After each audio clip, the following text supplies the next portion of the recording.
Salam, bugünkü izahımız olacaq 9-cu sinif Azərbaycan tarixindən 22-ci paragraf, yəni Azərbaycan 2-ci Dünya müharibəsi illərində.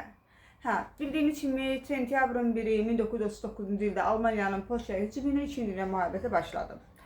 Sonra isə 1941-ci 22 ildə isə Almaniya SSR-yə hücum etdi və 1941-ci ilin dekabrında Moskva yolunda döyüşlər oldu, Moskva yaxınında döyüşlər oldu.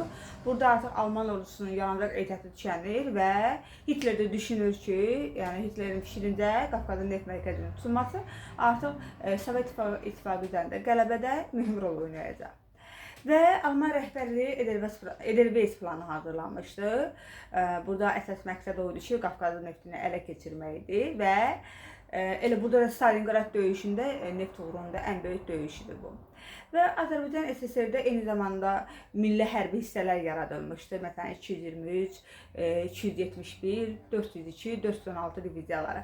İndi bunların baxdım mən dəstəkdə ancaq verib ki 41-42-ci illərdə yaradıb. Amma hansı 41, hansı 42-də yaradılıb verilməyibdi. Bunu bilsək yaxşı olar, testlərdə də lazımımız olar.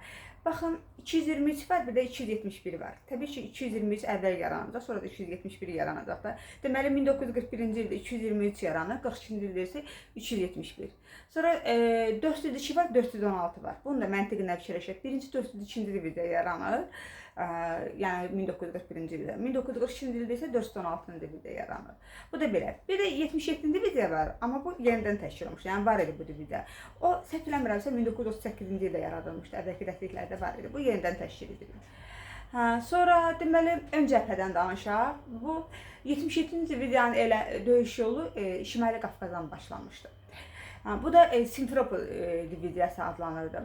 Ümumiyyətlə, diviziyalara adlar verilib. Məsələn, 223 Belqraddır, 416 Taganrogdur. Sonra baxdım dəstəkdə yoxdur, 271-ci diviziya Qarlovka diviziyasıdır. İndi bu diviziyaların adlarını asan yadda saxlamaq üçün mən adətən öz tələbələrimə də yəni belə bir şey deyirəm.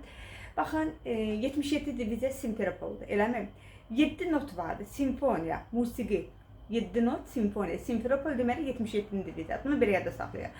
Sonra Taganrog diviziyası. Qalın saytədir. Taganrog qalın saytədir. 416. 6 da qalın saytədir. Taganrog 416. Bunu da belə yerdə saxlamışdım. Saxlamışam daha doğrusu. Və bir də dəstədə 223 vardı. O da Belqradda. O birisi də qalır Belqrad. Bir də 271-də dediyim kimi çıxarılıb artıq yoxdur. O Qarlovka diviziyasıdır. Bu diviziyalarda Ukrayna, Polşa, Çexoslovakiyanın azad edilməsində mühüm rol oynamışlar.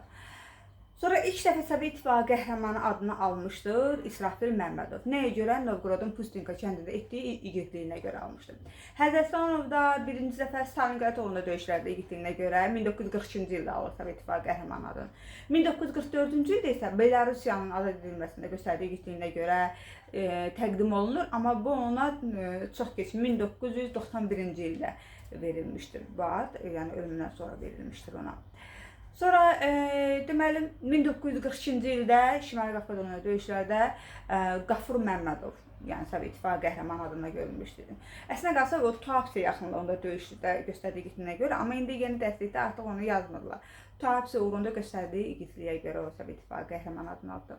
Sonra Stalingrad yolunda döyüşlərdə bax snayperçi Ziba Qəniyevadır, təyyarəçi Züleyxa Seyid Məmmədovadır. Bunların adı necə yadda saxlayaq? Baxın Züleyxa təyyarə, Züleyxanı təyyarə ilə yadda saxlayaq. O təyyarəçidir. Ziba isə snayper, o birisi də snayperçi olacaq da. Ziba Qəniyeva isə snayperçi oldu. Bunlar da qəhrəmanlıq göstəriblər. Sonra təyyarəçi Adil Quliyev, bu da ki düşmənin 18 təyyarəsini məhv etmişdir, Sovet İttifaqı qəhrəmanı adını almışdır. İndi Azərbaycanlıların partizan hərəkatında göstərdiyi igidlikdən danışaq. Əslində qalsa çox qısa yazılıbdır. Bunlar yəqin ki 9-cu sinifin səviyyəsinə uyğun yazılıb, çıxarılıbdır. Əvvəl daha geniş yazılırdı. Məsələn, Vilayət Hüseynovun adı var idi, Hüseyin Bala Əliyevin adı var idi. İndi onlar hamısı çıxarılıbdır. İndi baxdım 2 nəfərin adı vardı. Bir, deməli, Mehdi Söyünzadə Mixailov. Onun haqqında filmdə var da, bilirsiniz, uzaq sahillərdə. Deməli, o İtaliya və Yuqoslaviyada faşizmə qarşı müqavimət hərəkatı göstərmişdi, mübarizə aparmışdı və ona 1957-ci ildə Sovet İttifaqı qəhrəmanı adı verilmişdi. Bir də Fransanın müqavimət hərəkatında Əhmədiyyə Cəbrayılov. O da Armet Michel adını alır və hərbi xaç, hərbi medalına layiq görülmüşdür. Ümumiyyətlə 2-ci Dünya müharibəsi dövründə 42 nəfər Azərbaycanlı Sovet İttifaqı qəhrəmanı adına layiq görülmüşdü. Və ümumilikdə 700 minə yaxın Azərbaycanlı səfərbərliyə alınmışdı, səfərbər olmuşdu.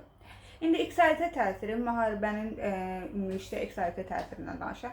Ümumiyyətlə yenə də baxdım dərsliyə, mən yəni bütün izahlardan qabaq ən son yeni dərsliyə baxıram, amma çox qısa verilibdir bu dərslikdə bu haqda. Yəni bu iqtisadiyyata təsiri Azərbaycan iqtisadiyyatı müharibə illərində əvvəllər daha geniş yazıldı. Bunu deyək ki, 1941-45-ci illərdə yəni SSR-in neft sənayesində 110 milyon neft hasil olunubdu. Bunun da 75 milyon tonun Azərbaycan verilmişdi. Bakıda 130 növdə, 130 adda silah, sursat istehsal olunmuşdu. Biz əvvəllər bunlardan üçünün də adını öyrənirdik. Katyuşa, Yak-3, bir də Şipagin. Bunların adını öyrənirdik. İndi bunların adları yazılmış. Sadəcə yazılır ki, 130 adda silah, sursat istehsal olunmuşdu. Və ümumiyyətlə də hər şey müharibənin xidmətinə uyğun yaradılmışdı və 1941-ci ildə hələ Respublika ərazisində onlarla hərbi hospitalda yaradılmışdı. Bu qədər, sağ olun, növbəti izahlarda görüşənədək.